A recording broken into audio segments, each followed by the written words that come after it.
Hello বন্ধুরা, আসসালামু আলাইকুম। আজকে নতুন একটা সার্কুলার আপনাদের মাধ্যমে শেয়ার করব। সেটা হচ্ছে বাংলাদেশ রেলওয়ে নিয়োগ বিজ্ঞপ্তি। এখানে বাংলাদেশ 64 জেলা থেকে ছেলেমেয়ে আবেদন করতে পারবেন এবং বিশাল নিয়োগ বিজ্ঞপ্তি প্রকাশ করেছে। এখানে সর্বমোট পদ হচ্ছে 1375টি পদে বাংলাদেশ 64 জেলা থেকেই আপনি আবেদন করতে পারবেন। তো বন্ধুরা, এই সার্কুলারটা বিস্তারিত আকারে তুলে ধরবো। তার আগে বলে রাখি, আপনি যদি আমার চ্যানেল নতুন দর্শক হয়ে থাকেন তাহলে চ্যানেলটা অবশ্যই সাবস্ক্রাইব করবেন এবং যারা সাবস্ক্রাইব করেছেন তাদেরকে অসংখ্য ধন্যবাদ। তো বন্ধুরা, এখন আমি শুরু করছি। প্রথমে শুরু করি যে কীভাবে আবেদন করবেন, আবেদনের শুরুর সময় এবং আবেদন শেষ সময়। প্রথমে আমি শুরু করি আবেদন কিভাবে করবেন। দেখেন কি বলছে। আমি প্রথমে শুরু করি যে পরীক্ষা অংশগ্রহণ ইচ্ছুক ব্যক্তিগণ http:/br.teletalk.com.bd ওয়েবসাইট থেকে আপনি আবেদন পূরণ করতে পারবেন।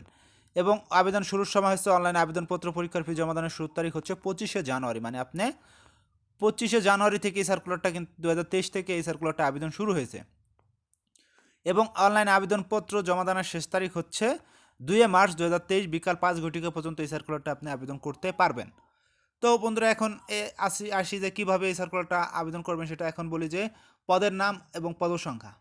প্রথমে হচ্ছে পদের নাম হচ্ছে ওয়েম্যান, গ্রেড হচ্ছে 19তম, টাকা হচ্ছে 8,500 থেকে 20,570 টাকা। এখানে পদের সংখ্যা হচ্ছে 1385টি, মানে 1385টি পদে আপনি আবেদন করতে পারবেন।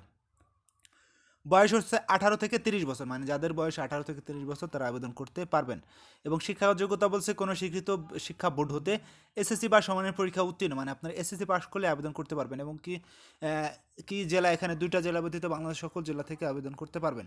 এখন আসে প্রত্যেকটা পদের জন্য আপনাদের কত টাকা কেটে নেবে। কি বলছে দেখেন, এসএমএস এর মাধ্যমে দুইটি এসএমএস করে 100 টাকা আপনাদের কেটে নেবে। তো ভিডিওটি কেমন লাগলো অবশ্যই কমেন্ট করে জানাবেন।